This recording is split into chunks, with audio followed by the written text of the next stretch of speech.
Bonjour à tous, je suis Guillaume de Banque et FinTech, la chaîne qui compare, qui synthétise, qui teste des banques, des FinTech, des néobanques, qui vous apporte des astuces, des bons plans, des assurances, des crédits pour que votre portefeuille puisse avoir les frais les moins chers. Où doit déclarer son chiffre d'affaires un micro-entrepreneur? C'est ce que je vais donc vous expliquer. C'est parti.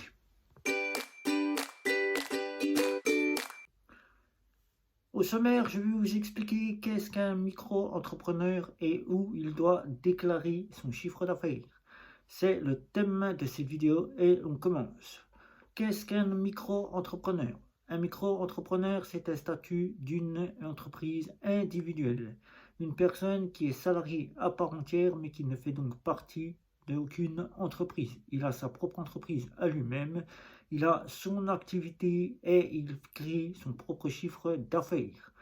Même si j'entends et je vois certains dire, certains qui parlent souvent et qui en parlent trop, mais tu ne fais rien de tes journées, tu ne fais que te lever très tard. Mais un micro-entrepreneur, c'est aussi un patron. Et oui, il est patron de lui-même, il gère sa société, il gère son activité. Chaque matin, il est comme vous tous, des millions et des milliers de salariés.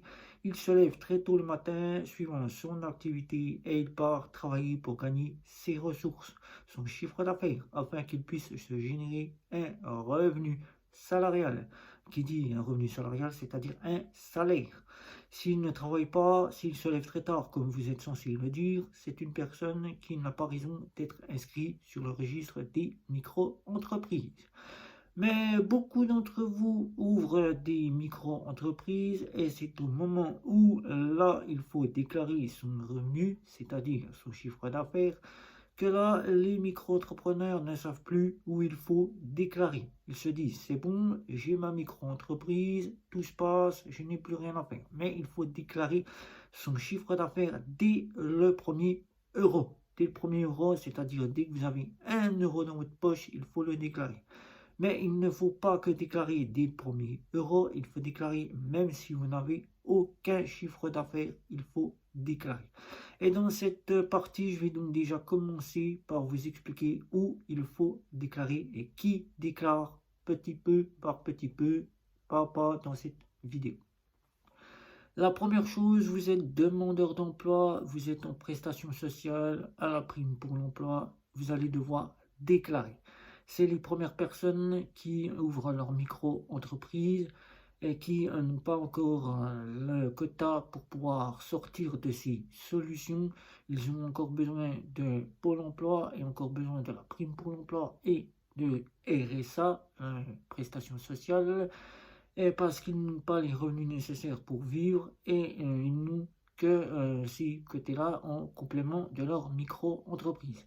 Chaque mois, vous allez le voir ici, on commence par Pôle emploi, il faut déclarer. Mais qu'est-ce qu'il faut déclarer et comment il faut le déclarer? Eh bien, c'est très simple. L'ouverture de votre micro-entreprise, vous avez remis votre numéro de cabis, votre copie de cabis ou votre copie de SIRET à Pôle emploi qui l'a pris en charge. Vous êtes donc sous une nouvelle catégorie à Pôle emploi. Vous n'êtes donc plus reconnu comme étant un demandeur d'emploi de long terme. Vous êtes un demandeur d'emploi en activité. Voilà. Donc vous êtes sur une nouvelle catégorie. On n'appelle plus la catégorie A, on appelle la catégorie C. Demandeur d'emploi en activité professionnelle. Vous devez donc être actif d'un côté pour vos recherches d'emploi, si vous continuez à rechercher un emploi, et de l'autre côté, vous devez faire votre auto-entreprise, gérer votre domaine, votre activité, et chaque mois, la déclaration de Pôle emploi arrive à la date de cette déclaration. Vous devez donc justifier de vos heures de travail et simplement donner le chiffre d'affaires que vous avez gagné. Tout ça, tout simplement, c'est pour que Pôle emploi ait déjà une preuve que votre activité est bien active et que vous n'avez pas envoyé simplement un cabis ou un SIRET pour faire bien et pour vous débarrasser de Pôle emploi. Deuxième chose, c'est pour déclarer votre revenu. votre chiffre d'affaires, pour que Pôle emploi puisse avoir déjà un œil sur ce qui pourrait arriver si vous devez tomber au chômage. Si votre micro-entreprise venait à couler, c'est ce qu'on appelle comme ça, venait à fermer, faire faillite, eh bien, Pôle emploi pourrait déjà savoir combien vous avez gagné et calculer votre chômage. Là, ensuite, elle va pouvoir faire en part si vous déclarez à la CAF, voir si vous déclarez bien ce que Pôle emploi a de son côté. Déclarez tout bien, n'oubliez jamais de déclarer. Toute fausse déclaration peut entraîner la fermeture de votre micro-entreprise et le remboursement et simplement aussi une amende très salée. Voilà. Donc, ensuite, vous passez donc, si vous êtes au Pôle emploi, par cette solution chaque mois qui est de déclarer votre chiffre d'affaires et votre heures de travail. Même si vous avez gagné 0 euros, vous déclarez 0 euros à Pôle emploi. Pour la CAF, c'est-à-dire les prestations sociales, le RSA ou tout ce qui est de la prime pour l'emploi, toutes les déclarations trimestrielles que vous recevrez par cette CAF, votre CAF à vous, vous devrez déclarer votre chiffre d'affaires. Vous devrez déclarer aussi votre salaire que vous touchez en déduisant le chiffre d'affaires avec le taux que la CAF vous donne. Vous devez faire une déduction, ce qui vous donne votre salaire que vous touchez. Le salaire brut que vous touchez, vous, c'est votre salaire net, brut et net, puisque vous allez toucher un salaire fixe. Donc, vous allez calculer cela et vous allez devoir mettre, si vous avez de la prime pour l'emploi, donner le chiffre que vous touchez chaque mois de prime pour l'emploi et vous allez remettre, si vous êtes au RSA, ce que vous touchez au RSA. La CAF se chargera de calculer tout simplement votre prime pour l'emploi ou votre RSA à partir de ce que vous avez déclaré en chiffre d'affaires. Généralement, si vous êtes débutant, que ça fait 1 ou 2 mois et que vous n'avez pas énorme en prestations sociales, puisque vous étiez à la CAF, et que vous travaillez pour gagner plus, et que vous n'avez pas encore un très bon chiffre d'affaires, vous avez 300, 400, là, vous allez tomber à la prime pour l'emploi. Mais si vous êtes avec 100 euros que vous avez débuté et que vous devez déclarer votre chiffre d'affaires, vous resterez au RSA puisque vous n'aurez pas droit à la prime pour l'emploi. Voilà. Ensuite, on vient tout de suite à la partie qui s'intitule l'entreprise. Et ça, c'est vous qui allez le gérer. Vous allez pouvoir le gérer de 2 manières.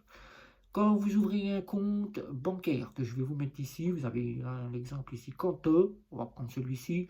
Vous avez peut-être vu que des formules de compte vous proposaient de faire gérer par une personne, c'est-à-dire d'avoir votre comptable par Kanto, qui se chargera directement de faire en sorte de votre comptabilité et vous renvoyer tous les documents une fois que votre comptabilité est faite.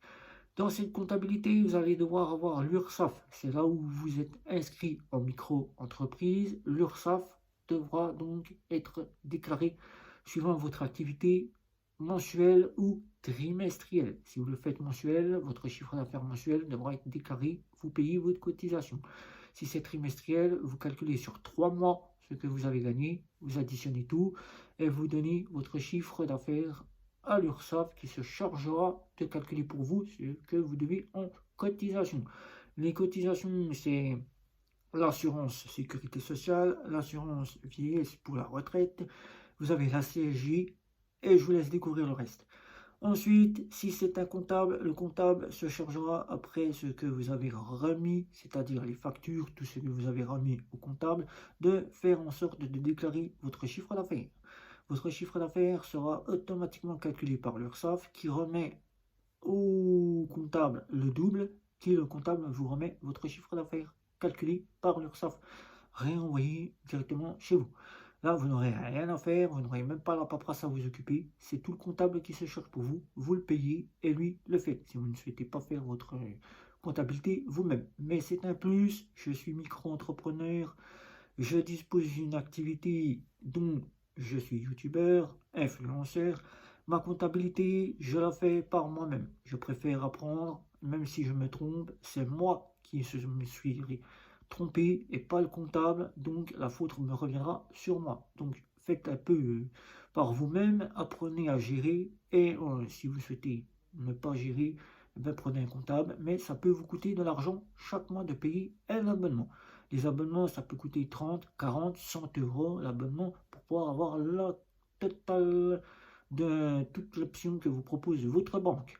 Vous avez Kanto, vous avez Shine qui peuvent être là, qui sont très à l'approche des micro-entreprises. Donc, si vous avez besoin d'aide, Kanto, Shine avec le comptable qui peut vous être fourni selon l'offre. Là, c'est une chose. Donc, l'URSSAF, vous déclarez chaque mois ou trimestriel votre chiffre d'affaires et là, vous n'avez plus rien à faire. Vous payez vos cotisations, c'est tout ce dont vous avez à faire.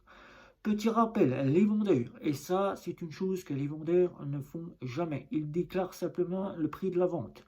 Ne déclarez pas le prix de la vente, ça ne sert à rien. Si vous faites des frais de port, vous faites une vente et que vous avez des frais de port, vous êtes vendeur internet, vous avez des frais de port, vous envoyez des colis, quand vous préparez la facture au client, vous ajoutez bien les frais de port. Donc, il faut additionner la totalité du colis que vous avez envoyé. C'est-à-dire si vous avez une facture de 10 euros et que vous avez 4,90 € de frais de port, c'est 10,90 € que vous avez payé votre client et c'est donc ça que vous devez déclarer et pas les 10 euros. Voilà.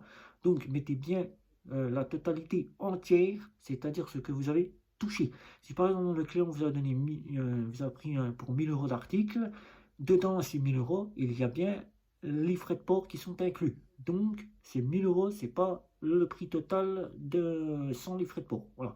Donc, déclarez bien ça à l'URSSAF. Comme ça, vous n'aurez aucun souci de devoir donner de l'argent à l'URSSAF. En plus, ou de pouvoir faire contrôler. Parce que l'URSSAF peut contrôler à tout moment votre chiffre d'affaires. Donc ensuite, une fois que vous avez fait ça, l'URSSAF, vous allez passer directement à ProDouane, pour ceux qui utilisent ProDouane pour ne pas avoir la TVA à payer. Tout ce qui est des youtubeurs, prenons cet exemple-là.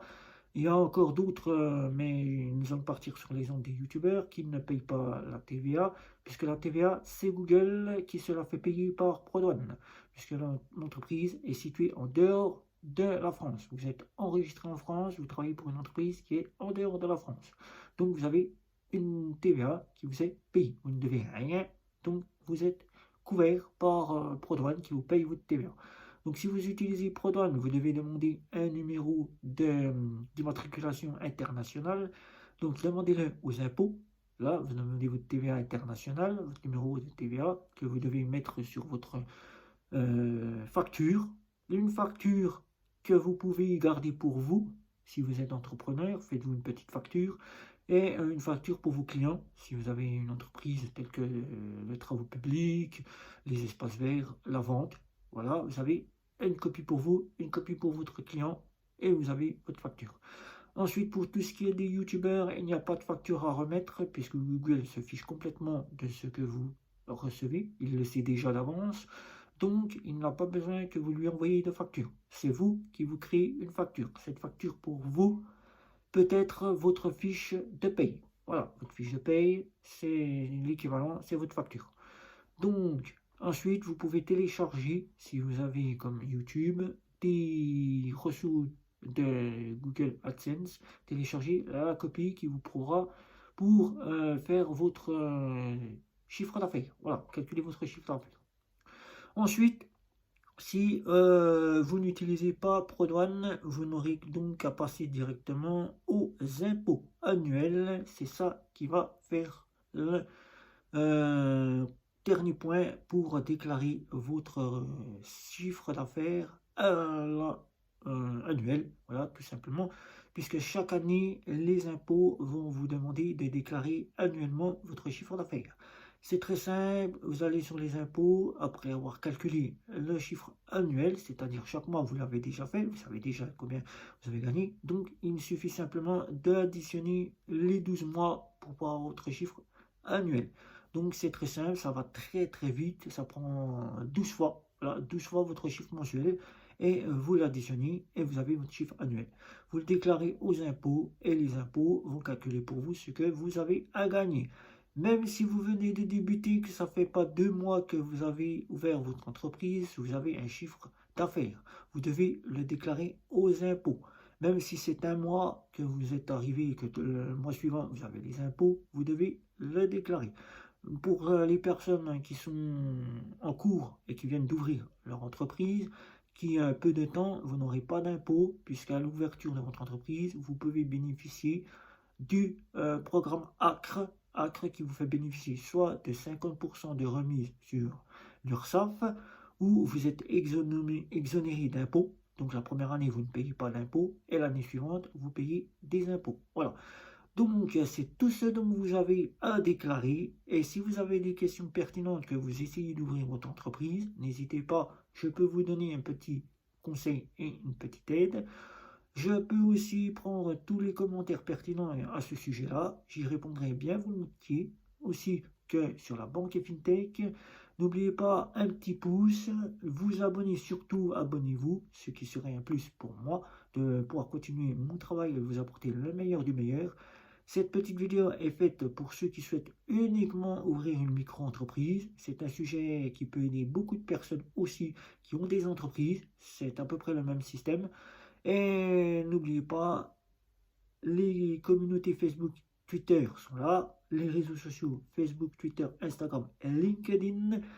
TikTok, si vous souhaitez aussi. Et bientôt, vous aurez Telegram qui arrivera. Je ne peux pas encore vous dire quand, mais Telegram arrivera. On pourra échanger entre nous. Et c'était Guillaume. Je vous dis ciao, ciao, ciao.